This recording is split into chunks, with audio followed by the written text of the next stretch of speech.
Halo Tribuners, perkenalkan saya Rahman Syahputra.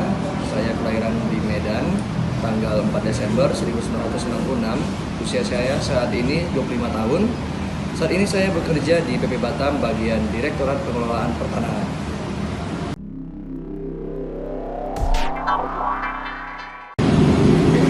Awal mula saya masuk PP Batam itu adalah di tahun 2018. Nah, itu bermula dari ketika PP Batam mengadakan pembukaan atau rekrutmen untuk Duta PP Batam 2018. Nah, tujuan dari perekrutan Duta itu adalah untuk mempromosikan pariwisata Batam pada awalnya. Nah, kemudian saya yang melihat informasi tersebut, kemudian saya tertarik. Nah, saya tertarik, saya coba, saya ikuti. Nah, saya coba mendaftar. Ketika saat itu pendaftarnya sekitar ada 370-an orang. Nah, jadi setelah melewati beberapa rangkaian seleksi seperti seleksi pemberkasan, wawancara, tes kesehatan juga, kemudian kami ada karantinanya juga. Nah, di terakhir itu adalah grand final, malam grand final berjumlah yang telah diseleksi, tersisalah kami 14 orang di grand final. Nah, dari 14 itu diambillah 10 orang dan alhamdulillah satunya saya terpilih di antara 10 orang yang beruntung tersebut. Nah, setelah kami terpilih 10 orang, alhamdulillahnya lagi itu kami dikontrak oleh PP Batam untuk menjadi pegawai PP Batam, dan juga di awal pengabdian tahun-tahun pertama kami diminta untuk mendukung program pariwisata. Kami mendukung program. Selama mengikuti pagelaran Duta PP Batam ini, ada beberapa hal yang mungkin saya merasa seperti menjadi tantangan atau juga menjadi seperti hal yang mungkin saya ingat gitu. Nah, ketika saya mengikuti ini, itu saya bisa melihat dari berbagai macam orang dengan karakteristiknya dan dengan pengalamannya, prestasi yang pernah dia raih. Nah, saya jadi awalnya saya merasa, wah, saya ini masih jauh banget dari dia gitu kan.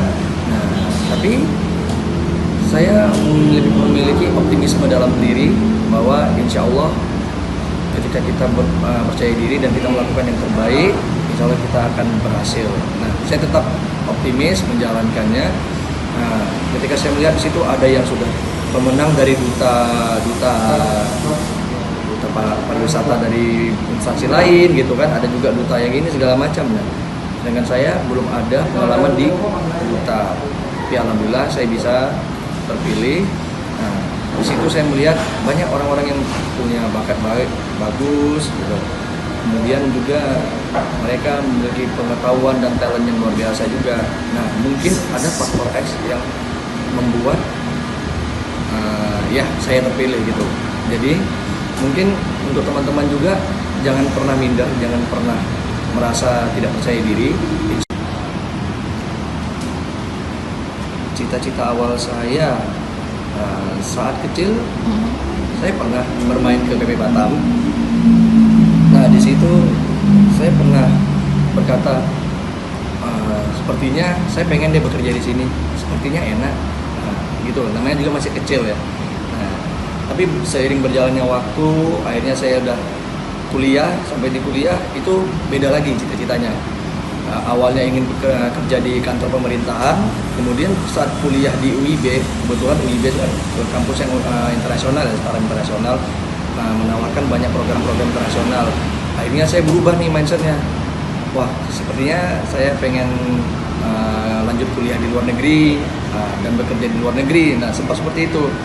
Nah, namun ketika di tahun 2017 saya mendapat tawaran untuk melanjutkan kuliah di Korea. Nah, tapi ya tidak rezeki saya di situ. Jadi saya gagal ke Korea. Namun di tahun 2017 akhir saya mendapat kesempatan seperti student exchange selama sebulan itu ke Taiwan. Nah, itu cukup mengobati hati saya setelah kegagalan ke Korea. Nah, walaupun sebenarnya ke Korea itu adalah melanjutkan kuliah untuk mendapatkan gelar S1. kemudian dan akhirnya setelah saya balik dari Taiwan, saya mendapat informasi tentang PP Batam ini. Kemudian saya tertarik dan akhirnya cita-cita awal saya saat kecil saya pernah bermain ke PP Batam. Nah di situ saya pernah berkata, sepertinya saya pengen deh bekerja di sini, sepertinya enak, gitu. Namanya juga masih kecil ya. Nah, tapi seiring berjalannya waktu, akhirnya saya udah kuliah, sampai di kuliah itu beda lagi cita-citanya. Awalnya ingin kerja di kantor pemerintahan, kemudian saat kuliah di UIB, kebetulan UIB itu kan kampus yang internasional, setara internasional, menawarkan banyak program-program internasional. Akhirnya saya berubah nih mindsetnya. Wah, sepertinya saya pengen lanjut kuliah di luar negeri dan bekerja di luar negeri. Nah, sempat seperti itu. Nah, namun ketika di tahun 2017 saya mendapat tawaran untuk melanjutkan kuliah di Korea. Nah, tapi ya tidak rezeki saya di situ. Jadi saya gagal ke Korea. Namun di tahun 2017 akhir saya mendapat kesempatan seperti student exchange selama sebulan itu ke Taiwan. Nah itu cukup mengobati hati saya setelah kegagalan ke Korea. Nah, walaupun sebenarnya ke Korea itu adalah melanjutkan kuliah untuk mendapatkan gelar S1. Kemudian dan akhirnya setelah saya balik dari Taiwan, saya mendapat informasi tentang PP Batam ini. Kemudian saya tertarik dan akhirnya hikmah yang saya ambil dari kegagalan sebelumnya ya di tahun 2017 itu, mungkin saya jadi lebih belajar ikhlas, karena sebenarnya kita harus sadar keinginan kita tidak semuanya bisa terwujud, karena kita hanya manusia dan kita bukanlah orang yang dapat menentukan nasib kita, karena nasib kita ditentukan oleh Sang Pencipta Allah Subhanahu Wa Taala. Nah, jadi kita tetap harus lakukan yang terbaik. Yang menurut kita baik, kita harus tetap lakukan yang terbaik walaupun mengalami kegagalan, tapi kita harus tetap melakukan yang terbaik dari kita. Karena ketika kita gagal, belum tentu itu adalah sesuatu yang buruk. Di balik dari kegagalan bakalan ada sesuatu yang baik, hal-hal baik yang sudah direncanakan oleh Allah untuk kita. Nah, contohnya saya ketika saya gagal ke Korea. Nah, kemudian saya mendapatkan tawaran untuk mencoba di PP Batam. Nah, alhamdulillah ketika saya mencoba di Duta PP Batam, saya lolos dan saya bisa masuk ke dalam instansi PP Batam. Sekarang saya bekerja di PP Batam dengan kondisi saya pun masih kuliah saat itu, belum lulus. Nah, jadi apapun kegagalan yang kamu hadapi, jangan pernah bersedih, karena insya Allah ada hal baik di balik itu. Setelah itu kamu akan mendapatkan hal indah. Dengan adanya Duta PP Batam ini, alhamdulillah saya mengikutinya di saat saya masih di bangku kuliah di semester 6. Nah, setelah saya terpilih jadi Duta PP Batam, saya bekerja di PP Batam dan kondisi saya masih kuliah di UIB. Jadi tidak perlu menunggu lulus dulu untuk bisa bekerja di instansi pemerintah. Dan alhamdulillah itu rezeki yang saya dapatkan. Jauh sebelum saya masuk di PP Batam, alhamdulillah sebelumnya saya mendapatkan kesempatan kuliah di Universitas Internasional Batam, yakni di tahun 2015. Saat itu saya alhamdulillah bisa kuliah dengan mendapatkan beasiswa unggulan di UIB yang didanai oleh BPKLN Indonesia. Dan di situ saya sama sekali tidak membayar uang kuliah saya, alhamdulillah. Itu adalah sesuatu pencapaian yang saya dapatkan sebelum di PP Batam. Nah, bagaimana perjalanan saya bisa mendapatkan beasiswa tersebut, yaitu pesan saya buat adik-adik juga yang mungkin masih kuliah, masih sekolah ya, yang masih sekolah, yaitu yang pertama, aktiflah di sekolah, berorganisasi, ikuti segalanya organisasi, aktif, kemudian ada perlombaan, ada kompetisi apapun, ikuti, dan walaupun tidak menang, tapi yang penting tetap mencoba. Nah, karena di situ ketika kamu pernah ada jejak digitalnya kamu ikuti kegiatan tersebut. Nah, saat kamu melangkah ke kampus, ke dunia perguruan tinggi, nah di situ hal-hal itu akan diperhitungkan di saat itu. Kamu akan dilihat kamu ini aktif tidak, apa saja prestasi kamu, apa saja pencapaian kamu, organisasi kamu gimana sih, seperti itu. Nah, di situ bakal dilihat, dan prestasinya kemarin tuh minimal harus mencapai tingkat provinsi. Nah, alhamdulillah saya ada pernah. Untuk tipsnya, bagaimana sih supaya bisa mendapatkan beasiswa seperti saya misalnya. Nah, itu yang pertama, giatlah belajar. Nah, kemudian aktiflah dalam berorganisasi. Nah, yang ketiga, kamu harus ikut kompetisi apapun, ikuti saja yang menurut kamu bisa, kamu ikuti. Jangan pernah memikirkan aku mungkin bakal menang atau kalah gitu. Tidak, yang penting kita harus mencoba terlebih dahulu. Soal menang atau kalah itu belakangan.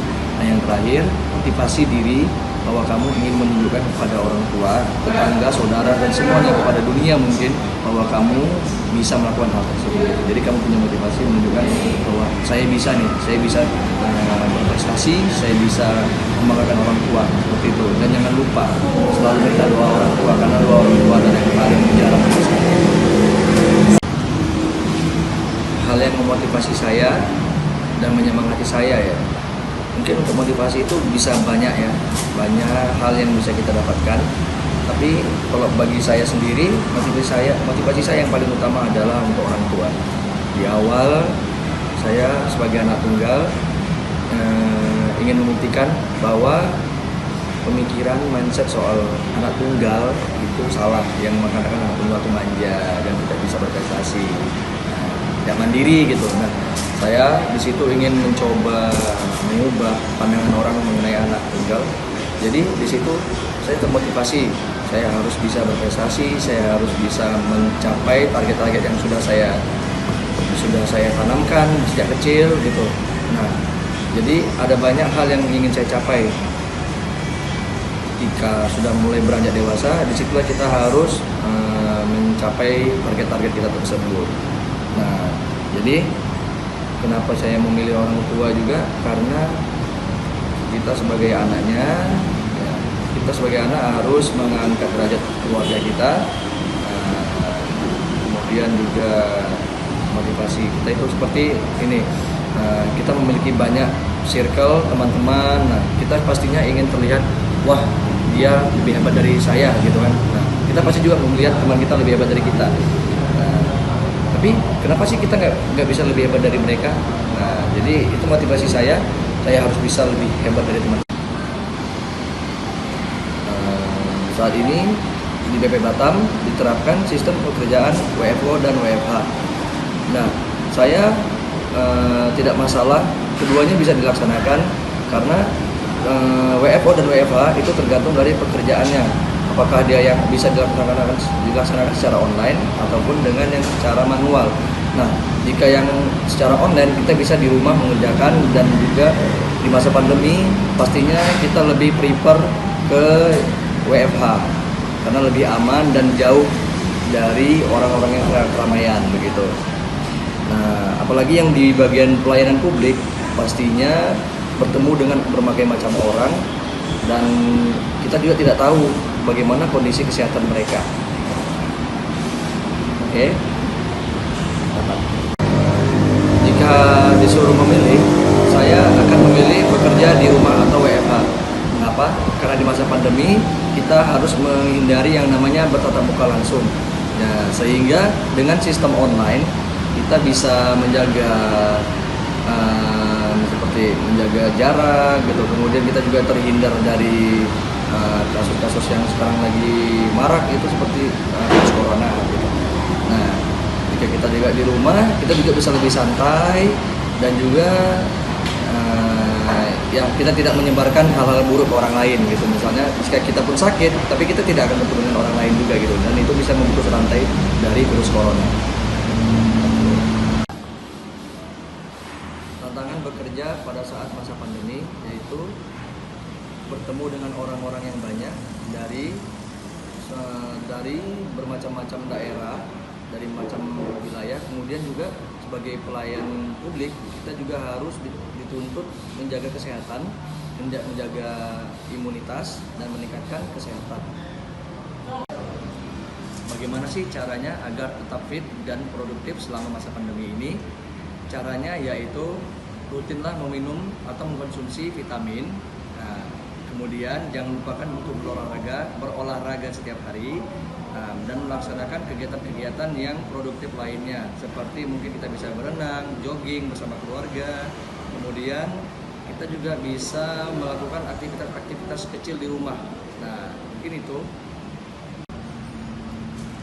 Oke, pesan dari saya untuk kalian anak muda, mungkin kalian perlu untuk menjemput peluang, mencari peluang sebanyak-banyaknya, atau bahkan kita harus menjemput peluang tersebut, karena peluang tidak akan hadir dua kali. Dan sering-seringlah kita menjelajah sosial media secara bijak, kita browsing, kita punya HP, kita punya internet, gunakanlah sebijak mungkin mencari informasi-informasi penting tentang peluang-peluang karir atau mungkin kesempatan-kesempatan beasiswa dan juga kesempatan untuk mendapatkan program-program yang bagus untuk masa depan. Nah, kemudian buatlah poin-poin atau target penting dalam hidupmu dengan tujuan itu supaya hidupmu lebih terarah ke depannya. Jadi kita tahu poin-poin mana, target apa yang akan kita capai selanjutnya. Nah, itu akan lebih terarah lagi. Nah, yang terakhir, jangan pernah menyerah jika kalian mengalami kegagalan, karena kegagalan bukan akhir dari segalanya. Di akhir dari kegagalan tersebut pasti akan ada kesuksesan yang sudah menanti kita semuanya. Jadi tetap semangat terus, jangan pernah menyerah. Cobalah hal-hal yang di luar dari kemampuan kalian, out of the box. Cobalah untuk berpikir out of the box. Dan yang terpenting di masa seperti saat ini, jangan lupa untuk jaga kesehatan dan patuhi protokol kesehatan 5M.